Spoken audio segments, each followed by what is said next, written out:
Nima uchun homiladorlik davrida kindik oldinga chiqib qoladi?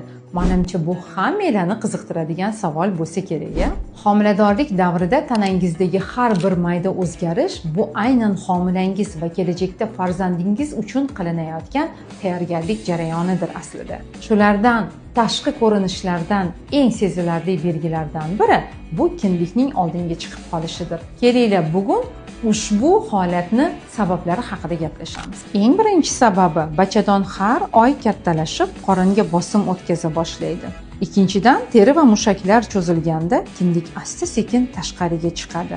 Bu odatda 2 va 3 trimestrda yaqqol sezila boshlaydi. Bu jarayon tabiiy holat hisoblanadi va onaning yoki homilaning sog'lig'iga umuman zarar yetkazmaydi. Homila kattalashgan sari qorin devoriga bosim kuchayadi va kindik ham kuch bilan tashqariga qarab chiqishda davom etadi. Tashvishlarga aslo hojat yo'q. Tug'ruqdan keyin bachadon kichrayadi va kindik ham asta-sekin o'z holatiga qaytadi. Kindigingizda bu kichik o'zgarish bo'lsa, ichingizdagi mo'jizaning ulg'ayotganidan dalolatdir.